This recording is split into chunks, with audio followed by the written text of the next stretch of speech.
Hey, BubbaTac here, also known as OkieTools, and this is going to be the third video installment in my series of me building my first AR-15. This particular video is going to be on the buffer tube assembly. As I stated before, this is the third video in a series of videos on my first AR-15 build.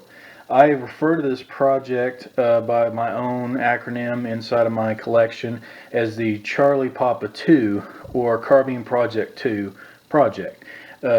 Charlie Papa 1 was a fully assembled rifle, a Bushmaster carbine that I've actually already done a video on, and I modified it to the way I wanted it. This is going to be, this Carbine Project 2 series is going to be a from the ground up build of an AR-15. It's my first time doing it. So the first video in that series is where you should always start, which is the lower receiver. And it is on a Anderson Manufacturing strip lower receiver. It's my thoughts on it and review and unboxing. The second video in that series is the Anderson Manufacturing stainless steel lower parts kit that I actually put in there to build up the lower receiver. And if you haven't seen either of those two videos, go ahead and check them out. I have a playlist that I'll link to, and you can go ahead and check those out. For the money, for as affordable as those Anderson manufacturing products are, I was very impressed with how well they were made for the money. So go ahead and check those videos out. So let's talk about buffer tube assemblies just real quick. You can buy them one or two ways. You can buy them a kit, or you can buy the components individual and just put them all together. I decided the best thing for my build was to just go ahead and buy a kit and have everything all together. And I went with the Spikes Tactical. You can go with any manufacturer you'd like. There's plenty of them out there, from very expensive to very, very inexpensive, like $20 sets that I think even come with a stock that are on eBay. I think those are made in China from very cheap components, which is kind of why I stayed away from them, but they seem to work for people. And if you're doing a very, very, very inexpensive build, trying to save the maximum amount of money, that may be the best bet, because you can end up spending quite a bit of money when it comes to the buffer tube. So for me, there were some specific things that I was actually looking for in the design of the buffer tube that actually kind of led me down the route that I went. You kind of got to ask yourself what you want for your build. For my build, I wanted to have a 7000 series aluminum was what I wanted it manufactured out of. I wanted it to have a mil-spec specification to it with the correct threading and, you know, no slant on the back, you know, to be mil-spec. There are a lot of those more affordable ones that claim to be mil-spec, but their specifications aren't actually along the lines of what's traditionally mil-spec configuration for receiver extensions on the buffer tube. So I wanted it to be actual mil-spec. I wanted it to have a pretty good finish on it to hold up over time from moving the stock back and forth and whatnot. And I wanted it to have a good buffer.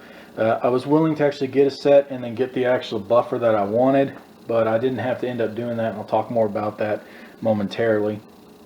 And I wanted the other components to be made pretty well, such as I said, like the mil-spec spring and everything.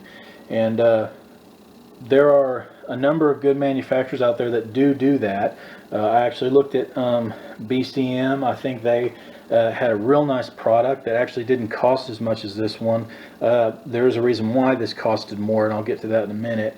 But I almost ended up purchasing their buffer tube assembly as a kit, but decided to actually go with this one from Spikes Tactical.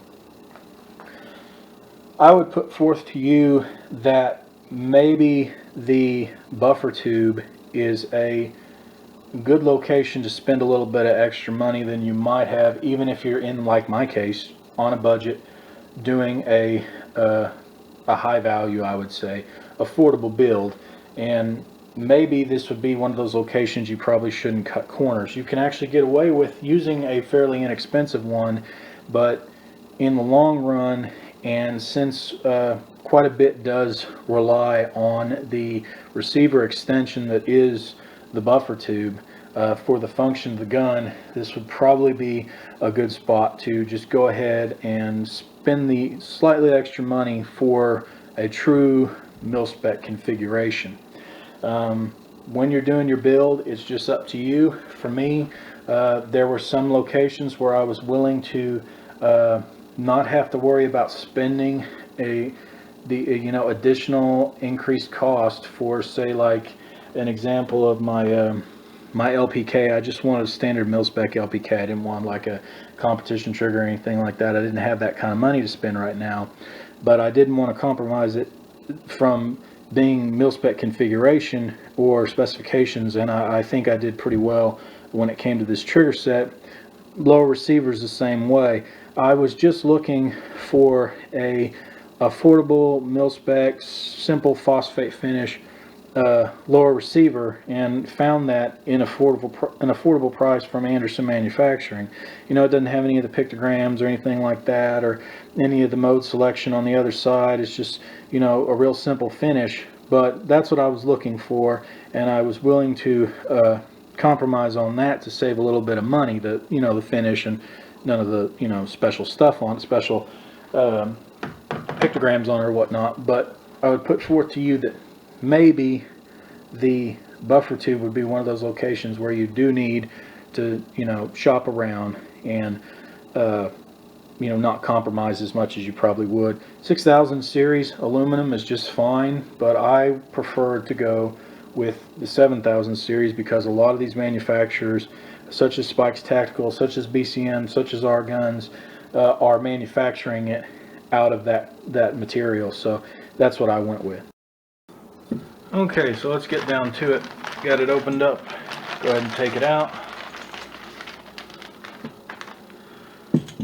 Okay, this has all the components you need to do a buffer tube assembly. As a buffer tube assembly is the kit you need to actually get the gun running. So you have the receiver extension, which is the buffer tube itself. You have the castle nut. You have the lock plate, you have the spring, and you have the actual buffer. So just talk real quick because we're going to start this in. The reason why this set costs a little bit more than what it normally would was this has the upgraded T2 buffer in it. I think that's their standard. They have a T1 and a T2 and a T3. I think that's the standard that they actually sell with these. This was actually the buffer that I really wanted. I have it in my other carbine, my Bushmaster, and I really do like these. And they work real good. They work great, really. And the ones that come with them, like if I got the BCM and it had the H buffer in it, I probably would have just left it alone. But I might have wanted to upgrade it to this in the future. And the fact that I don't have to, that it actually came with this, is great. And this actually is about $30 to $35, I believe, and when you buy it separate. So if you kind of factor that in, I paid about $76 for this set.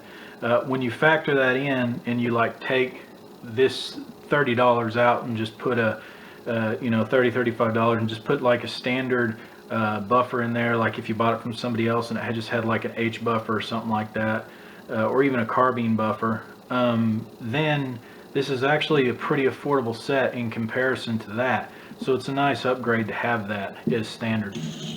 This is the standard mil-spec spring, and it's got a nice finish on it, and seems to have quite a bit of tension to it, which is good. You want it to have be real, have good elasticity and whatnot. And you want that finish to be pretty good because it's going to come in contact with some carbon fouling from time to time, and they will get dirty over time, and you're not always going to take it out to clean back there. So you want it to have a good finish on it.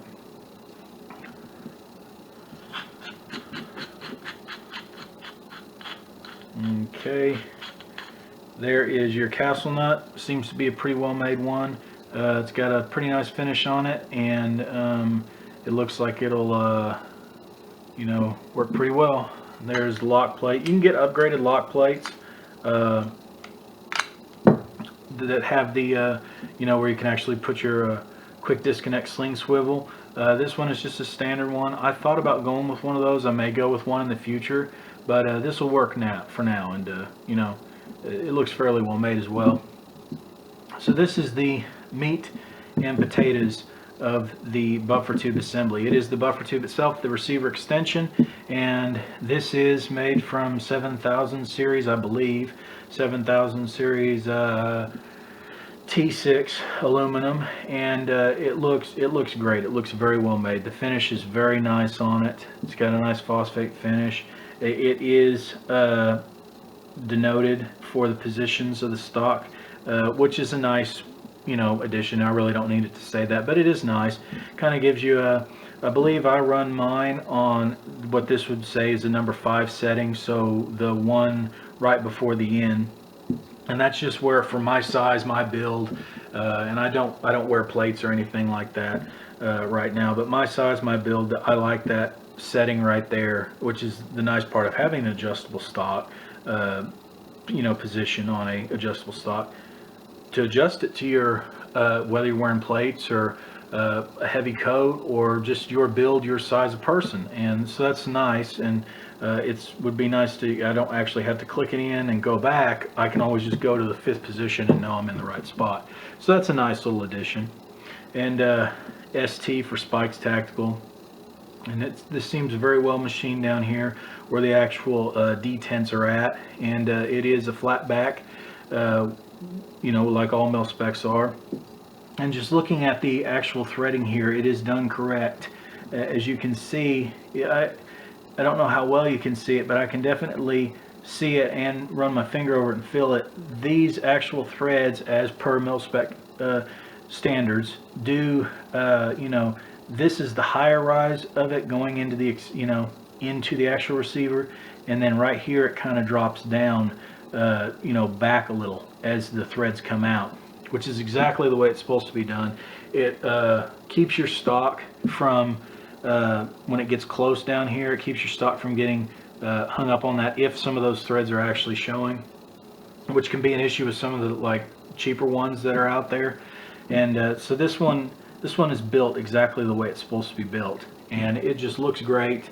And the components seem to be very well finished and very well made, and I'm glad that I really went with them, because in the long run I do save the money because I don't have to purchase that one separate, and it wouldn't have been any more expensive minus that, which is a simple H buffer, like I was saying, wouldn't be any more expensive than any other of the buffer tubes made to this sort of standard.